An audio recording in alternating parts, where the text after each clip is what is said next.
इसके स्रोतकर्ता कौन है जो हमारे बीच में लाए, उनकी जीवनी के बारे में, उनका जन्म कहाँ हुआ, कैसे उन्होंने शिव के गुरु स्वरूप की खोज की, पुष्टि कर हम लोग के बीच में पहुंचाए, यह सब बात भी हमारे आपके लिए बहुत जरूरी है। चलिए इनसे सुनते हैं और इनसे जानते हैं भैया कौन है, दीदी कौन है, इनकी जीवनी क्या है।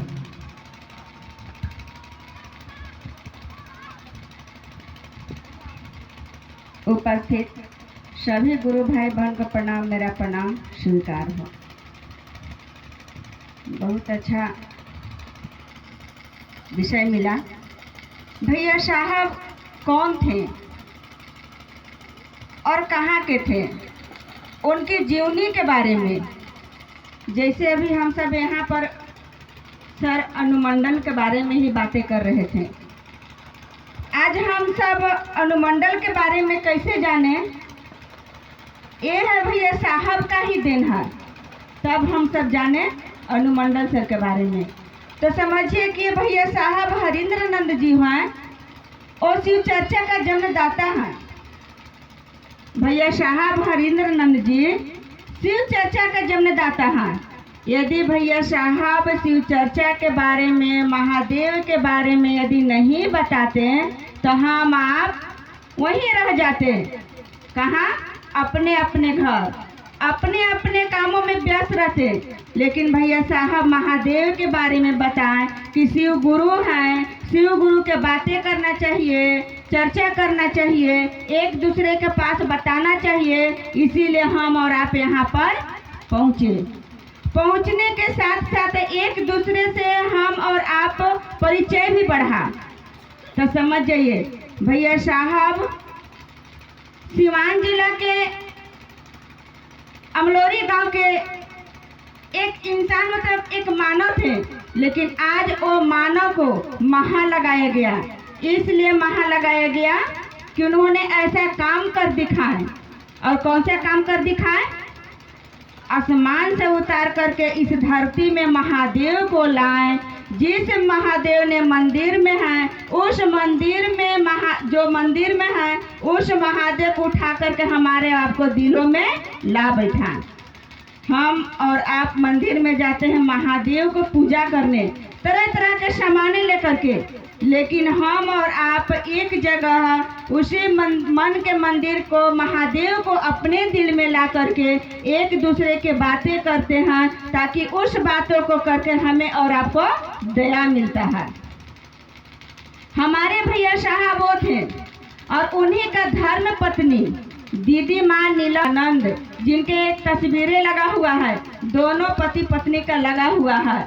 लेकिन इन दोनों ऐसे काम कर दिखाएं कि कंधे में कंधे मिला करके महादेव के काम करने चले, और करते करते इस धरती से दाम तोड़ करके चले गए।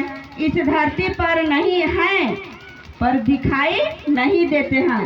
भैया साहब ने कहा कि जब मैं जीवित हूँ, आपको यहाँ उपवन में आने का पड़ रहा है, रांची में आने का पड़ रहा है, पैसा खर्चा करने का पड़ रहा है, लेकिन यदि मैं शरीर में छोड़ दूंगा तो मैं हर जगह जहाँ शिव की बातें होगा मैं वहाँ रहूँगा। मैं हर घर में रहूँगा, जहाँ शिव शिष्य परिवार चलेंगे मैं वहाँ पर चलूँगा। दीदी माँ ने यही बात बोला कि जो सही ढंग से काम करेगा, महादेव की बातें करेगा, महादेव के काम करेंगे, एक दूसरे तक पहुँचाएंगे, मैं छत्र छाया बन करके खड़ी रहूँगी। तो हमारी दीदी माँ और भैया साहब वो हैं। तो समझ जाइए कि हम सब शिव चर्चा में जाते हैं या कहीं भी किसी से बातें करते हैं, ते भी बात करते हैं कि दीदी माँ ने केवल 2 भजन दिए। दीदी माँ केवल 2 भजन दिए। पहला में हरा भोला हरा शिवा, और दूसरे में है जागरण, जागा जागा जगादा महादेव। यानी जो हम और आप महादेव के नाम पर जो सो गए हैं, महादेव के नाम नहीं लेते, उन महादेव के नाम लेकर के हम अपने आप को जगाने का काम करते हैं। और इससे ये भी बात जानने का बात है कि दूसरे भजन तो हो गया, लेकिन एक बात हमें और आपको ये भी ख्याल रखना है कि हम और आप कभी कभी गाते हैं, भजन एक देते हैं, महादेव तुम्हारे चरणों में जब हमारा ठिकाना हो जाता, गाते हैं ना, महादेव तुम्हारे चरणों में हमारा ठिकाना हो जाता, गाते हैं ना। इस भजन को जानते हैं कौन गवाया था? भैया साहब और दीदी माँ ने ही गवाई थी। और गाने वाले भैया कहाँ के थे पता है? मुंगेर के, जिनका नाम शेखर शर्मा था। वो भी भैया दीदी के ही भजन दिया हुआ है, जो कि हम और आप उस भजन को ध्यान नहीं देते हैं, उस बहुत बड़ा गलती करते हैं। उस भजन को हमें और आपको ध्यान दे करके मंच पर गाना जरूरी है। भैया ये भी जानने की जरूरत है कि जिस भजन को जो हमने बताया कि दीदी माँ और भैया साहब का भजन जो गाया हुआ है, उस गुरु भाई को भैया साहब और दीदी ने 11 बार भजन गवाए थे। समझ जाइए, 11 बार भजन गवाने के बाद जब गाते गाते शेखर शर्मा को जब मन हो गया, कभी कभी मन हो जाता है कि अब नहीं गाते, अब नहीं बोलते, उस समय भैया साहब अपने हाथों से उस भैया को, शर्मा भैया को अपने हाथों से एक रुमाल दिए थे। याद रखने वाली बात है, क्योंकि कहते हैं ना कि दया मिलता है जब महादेव से दया मांगते हैं, भैया साहब दीदी के नाम लेते हैं तो दया मिलता है। तो समझ जाइए कि भैया साहब और दीदी माँ ने शेखर शर्मा भैया के दया के रूप में एक रुमाल उन्होंने दिया था। शायद किसी को पता है या नहीं है, मैं तो नहीं जानती, लेकिन मैं भी किसी गुरु भाई से सुनी थी और वो गुरु भाई से सुने थे जो भैया साहब के साथ में रहा करते थे। उस भैया ने बताया था और उस रुमाल को भैया साहब ने कहा कि तुम अच्छे से रख दो, तेरा काम आएगा, तुम परख लो। भैया साहब ने कहा करते थे कि शिव के तुम गुरु मान लो, जब दया मिलेगा तो तुम शिव को गुरु मानना, अन्यथा तुम स्वतंत्र हो, क्योंकि तुम्हें कहने से शिव गुरु नहीं, वो गुरु थे, हैं और रहेंगे। तो एक समय की बात हुआ कि जिस गुरु भाई को रुमाल भैया साहब ने दिया, उस भैया को लड़की का तबीयत खराब हो गया। बहुत जगह से इलाज कराकर उन्होंने थक गया, लास्ट में उस रुमाल की याद आई। उस जब वो लड़की जब खत्म हो गई, मतलब दम तोड़ दी, लास्ट में उस भैया के रुमाल दिया हुआ याद आया। भैया ने, शर्मा भैया ने क्या किया कि उस रुमाल को याद करके मन में सोचा कि ठीक है, भैया बोले थे कि समय आने पर काम देगा, हो सकता है मेरी एक ही लड़की है, उस लड़की का यदि जान बहुर जाए तो अच्छी बात है, और नहीं जान बहुरे तो चली गई, मैं तो अकेले होइएगा, क्योंकि एक ही लड़की थी।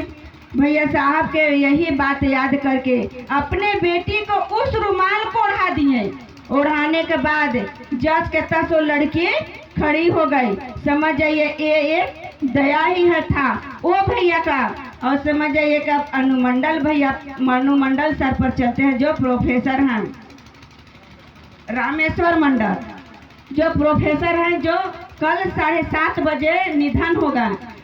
भैया साहब के समय वो पढ़ाते थे, साथ साथ में शमशान घाट में जाया करते थे। और भैया साहब ने कहे कि आपको शिव के काम करना है, क्योंकि महादेव भैया साहब के लौकिक परलौकिक वाला गुरु थे, लेकिन जो रामेश्वर मंडल सर थे वो लौकिक गुरु थे, क्योंकि पढ़ाते थे। तो लौकिक और परलौकिक दोनों गुरु के उनको दर्शन होने का सौभाग्य मिला। और सौभाग्य मिलने के साथ भैया साहब ने कहा कि सर अभी तो मेरे को जाना है, अब आपको रहना है, महादेव की बातें करना है, अभी आपको इस धरती में काम पूरी नहीं हुआ है, मेरा काम पूर्ति हुआ, मैं अब चला, अब आपको काम करना है। दीदी माँ जब दम तोड़ रही थी उस समय भी ने कहा, दीदी माँ ने रामेश्वर मंडल से बोली कि अभी आपको सर रहना है और भैया के साथ साथ रहना है और उनके आदेश में चलना है। लेकिन सर अनुमंडल सर आदेश में ही चलते रह गए, कभी उस आदेश का अनादर नहीं किए, लेकिन हम और आप गुरु के बातें छोड़, महादेव के बातें ना सुन करके और भैया साहब दीदी के बातें ना सुन करके किसी और के बातें सुन करके हम लोग चले जाते हैं, भैया साहब के आदेश को पालन नहीं करते हैं। इसमें बहुत बड़ी गलती बात है। भैया दीदी हमें और आपको सोचना है कि भैया साहब ने मानव को महामानव लगा दिए उस महादेव के ला करके, तो हम और आप क्यों उस महामानव के नाम ले करके हम महादेव के काम करेंगे। तो समझ जाइए कि हमारा और आपका दया एक दूसरे से बातें करने में मिलता है।